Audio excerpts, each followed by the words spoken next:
John, are you sure you feel well enough to go pick up Brady? Oh, yeah, I'm good.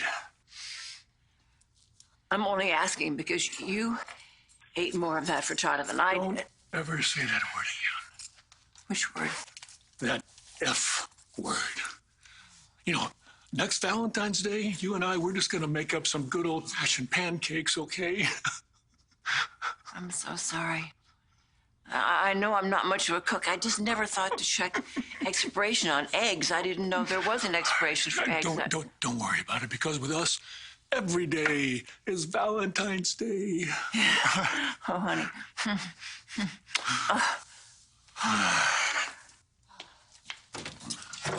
Oh, hey, kids. Sorry, I'm just going to pick up Brady at the hospital. I'm running late. No, that's okay. We came to see Grandma. And tell Brady that I'm so happy he's coming home. Oh, will do. And she's all yours. Hi. Hi.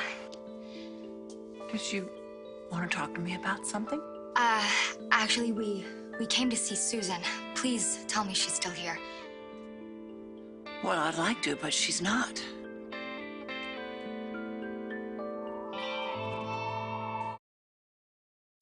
Please don't tell me Susan went back to Memphis.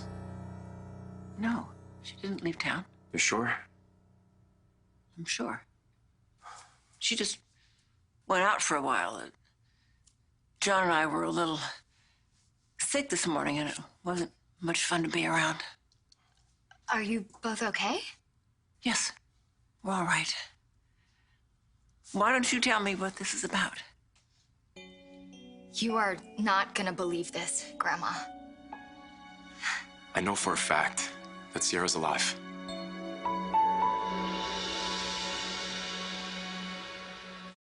I heard Sierra's voice on the phone, I swear to God. And then the line went dead. What, you actually heard her say a few words? I'm telling you, it was her. How can you be so sure it was her? Because I've loved her since the second I laid eyes on her. I know her voice. Okay. What does Susan have to do with this? One of the visions Susan had was of Sierra. It was like she could see what was happening to Sierra, but in real time. Now Susan swears that Sierra's alive.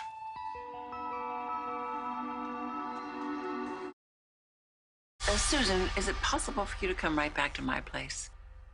It's important. Oh, yes, I'll be there. I'll be there in a flash, Dr. Marlena Evans. Hey, she's on her way back. Thank God. Susan Banks is the only connection we have to Sierra. You have to help us, Susan, okay? I do? I got a call from Sierra. He actually heard her voice. She said my name, and she told me she loved me. Oh. Do you have the phone that she called you on? The passcode is 617. No. I don't need the passcode.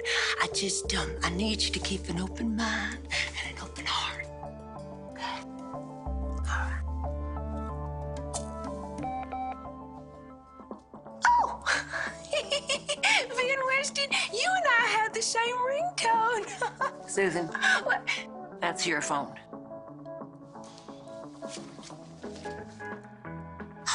Answer it. Maybe it's Sierra. This is not a good time. Who the hell was that? Ben?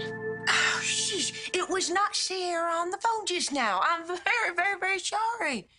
I might be crashing from the sugar high I had, and that just sometimes, it just crosses my wires. No. This can't wait until tomorrow. Sierra needs us. Do you understand that?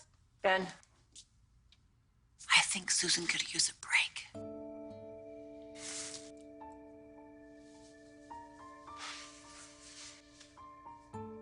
I really appreciate everything you're doing for us, Susan. Claire will check in with you later. Okay.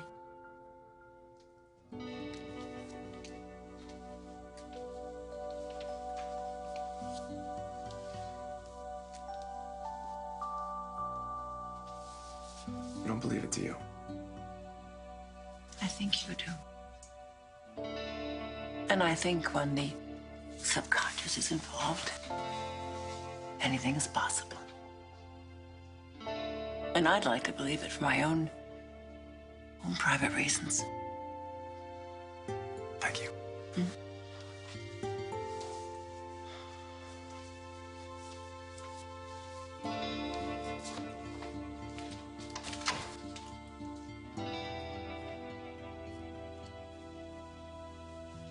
Susan? What's troubling you? Well, I'm not troubled. How could I be? Yeah, I have the hospitality of Dr. Marlena Evans.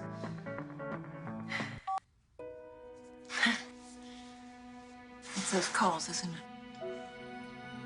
Who keeps ringing you?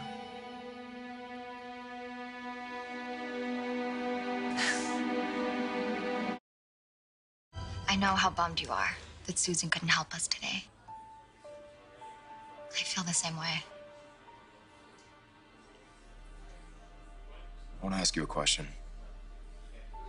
I just want you to be honest with me. Do you really believe Sierra's alive? I didn't at first. When you told me that your wedding picture fell and broke open the fortune cookie, and I really wanted to believe that Susan's visions were real, but I mean, you know, she's Susan. But then you told me about that dream. You're not a dumb guy, Ben, but you're also not the kind of guy that dreams Romeo and Juliet. Thank you. And yeah, it wasn't like I was seeing two people in costumes. I dreamed every word of that play. Claire, I've never even read it. Sierra sent you that dream because the two of you are so connected. It was from her heart to yours. And yeah, I do think that it was her on the phone. Then the only reason why she hasn't come home to you is because somebody is keeping her from doing that. Then who is it? Who's keeping my wife locked up as their prisoner? I don't know. But I have an idea about how to start looking.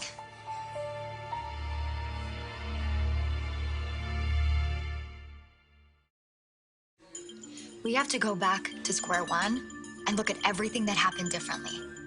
What do you mean? Well, we know that Sierra's alive now. So, we know that she wasn't in the car when it exploded. But she was in it at one point. There's that photo from the toll booth. They found her rings in the car after the explosion.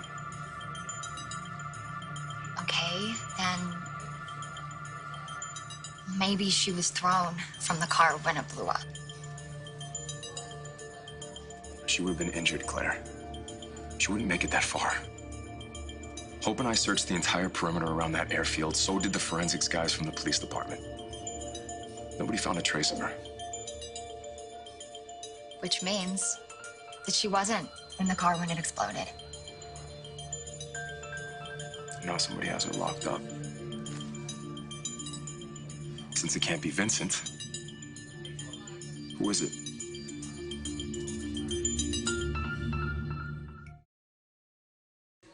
We know that Vincent Bellman is in Statesville. He can't have Sierra. And if Sierra did manage to run away before the car exploded, what are the chances that she runs into some random that wants to keep her prisoner? Well, it couldn't be that. No. Bellman was on his way to the airfield to meet a plane. But that field wasn't large enough for commercial flights. He had to been flying private. He's working with somebody. I know I said it was a bad idea, but We need to go to Statesville. We need to start asking some questions.